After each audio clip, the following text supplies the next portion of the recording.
Year 2, my name's Gail Whittingham and I'm Woodpecker's class teacher and the Year 2 leader. We're going to meet the other teachers in a moment. This is just an introduction for you about the life in Year 2 and about some of the things that we will do and some of the things that will happen throughout the year. Let me introduce you to some of our support staff. So this is our lovely team. There's LSAs and HLTAs there, and I'm sure you'll meet these lovely ladies at one point or another. So reading, we'd really appreciate you listening to your child read every day at home. It gives them so much confidence when they're in school and also helps with their progression. If they've got flight words, they need to practice their flight words as well. Again, every night, that would be fab. If you could write in the pink diary that you have listened to your child read, we don't expect reams of writing, but just a date and an initial just shows us that your child is being supported at home with their reading. That's enough, really. That's all you need to do, really. If you want to write a comment, please do. But comments might not always be seen the next day, so you have to give us a chance to be able to read the comments. On that note, if you have something that you'd like us to know, and you think that writing it in the pink book we will get to see it, it might not always be seen the next day. So it's always, if you have an issue, it's always the best idea is to ring the office. And we will get back to you as soon as we get the message, as soon as we're not teaching, obviously. The pink books are solely just a record of reading, for reading. If you can ask your child questions about the story, about the characters, about what the character you think the characters had for tea, just questions that will get your child thinking about that actual story. The answer might not be in the text, but it makes for a good conversation sometimes. And talk about tricky vocabulary. So if there's a word, your child might be able to read it. You might assume they know the meaning of the word. They don't always. So it's always good to go over words that you think your child might not understand. And that helps them greatly with their comprehension, which is something that we do focus quite a lot on in Year 2, once the child gets to a certain level. We obviously have a lot of catching up to do this year, and which is why it's so key that you listen to your child read at home, because it will just help them move them along and catch them up to where they are meant to be. I'm going to pass you over to Mrs. Stevenson now, and she's going to talk to you about the English curriculum. Hello, my name is Mrs. Stevenson, and I'm going to be talking about our English curriculum in Year 2.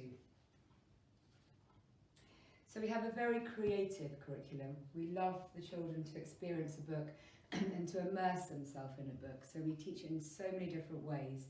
It's a very creative way of teaching English, which I'm going to come on to in a minute. Phonics is obviously a very important part of writing and spelling, and Mrs. Whittingham will be talking about phonics in greater detail after me.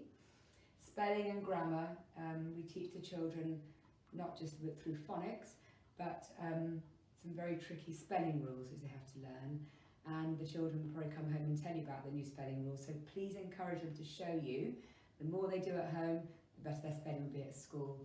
Grammar is all part of writing, and I'll show you some examples of grammar in a minute. And handwriting we teach straight away, so from next week your child will have a little red handwriting book with special lines to help them with tall and short letters as a progression from Year 1, and we start that straight away. So we always inspire our writing through drama. The children love drama, and it's a fantastic way to immerse yourself in a book. We always have a different book, usually fortnightly.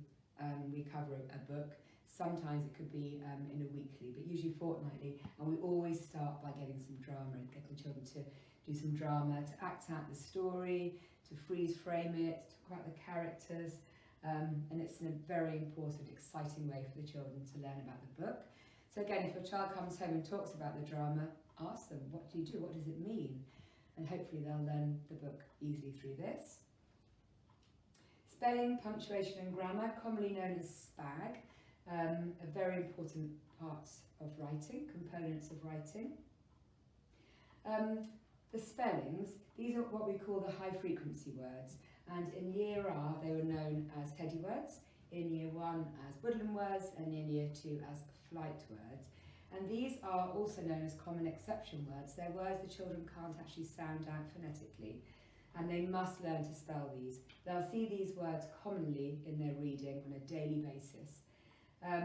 So again, by the end of year 2, it looks very overwhelming, but your children will be expected to know how to spell those words at the end of year 2, and you will find these words on the school website.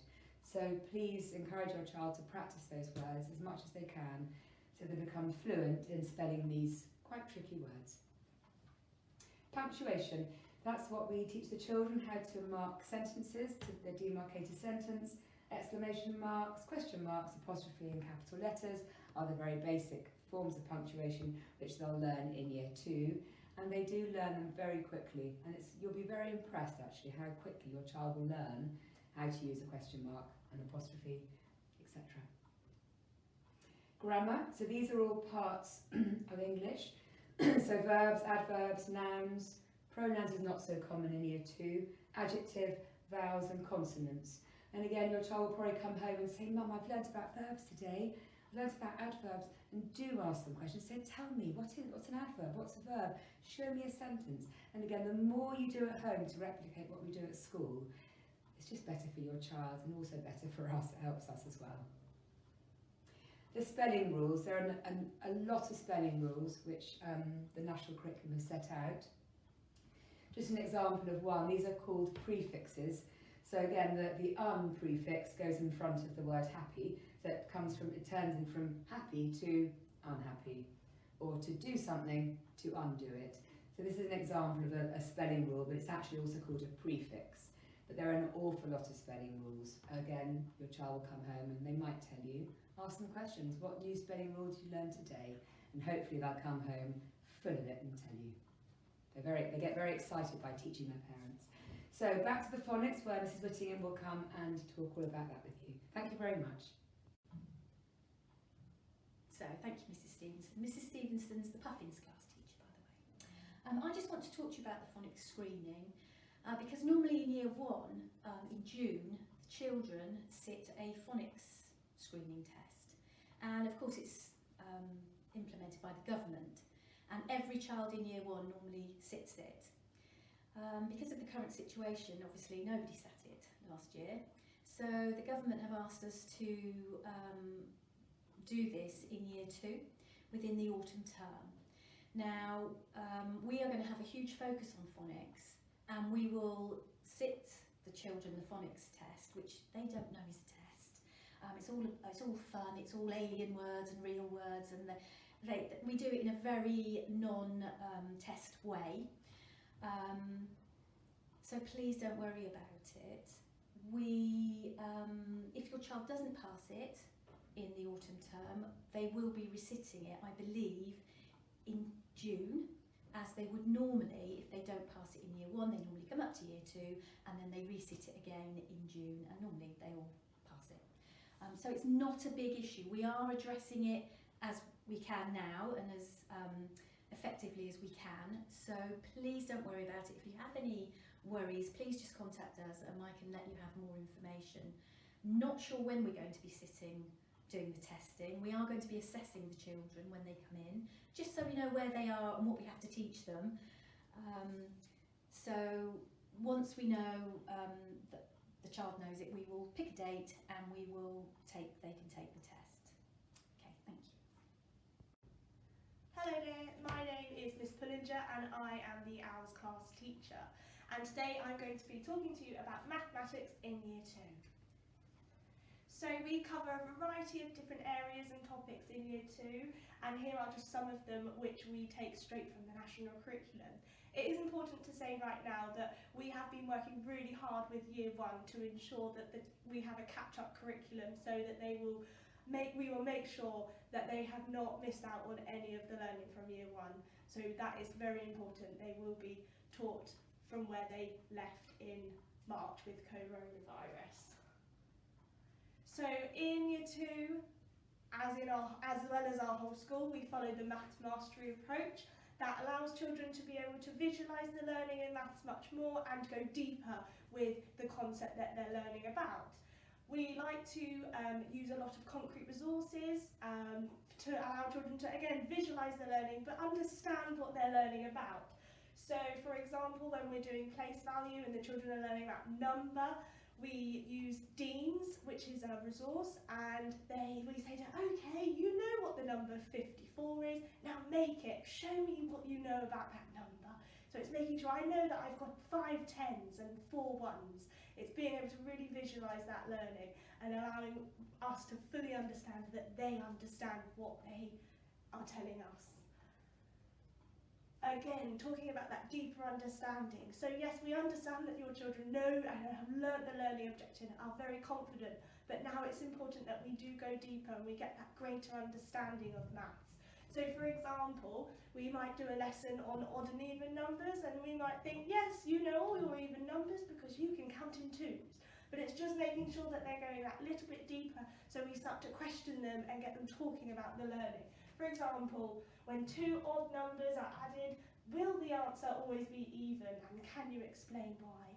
So in a normal lesson, this will be the children will go away and they'll use their resources to see whether this is right or wrong and explain how do you know, and usually they'll work with their partners to sort of discuss and debate the answer. And again, just to finish, our maths lessons are full of talk. We pride ourselves in talking and making sure that the children fully understand the concepts. So talk is key. And last but not least, helping your children at home. You can help in all aspects of learning, and maths especially when you're cooking, when you're cleaning, when you're even pairing your socks. Allowing the children to talk about maths and do it every day, and pairing, like I said, pairing socks in twos, 4s, 6 and 8s. Practice telling the time with your children. That is a great thing to be able to teach your children. We also really encourage individual differences and languages and everything at home. So if you speak another language at home, talk in a different language with your child. Practice counting in a different language with your child. We don't mind at all. Maths is great, so do it at home. Thank you.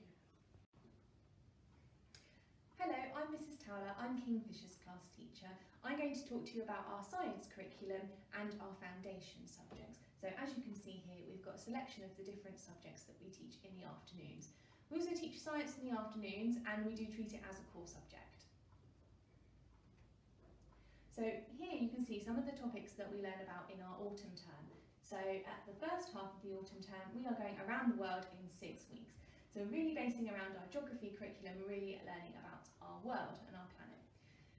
We're also going to incorporate an eco week, which will be an off timetable week at the very start of the year, and that will be the launch of our bid to be an eco school, and that will be something that we'll be continuing throughout the academic year. In the second half of the autumn term, we're going to be learning about celebrations as we lead up to the festive period.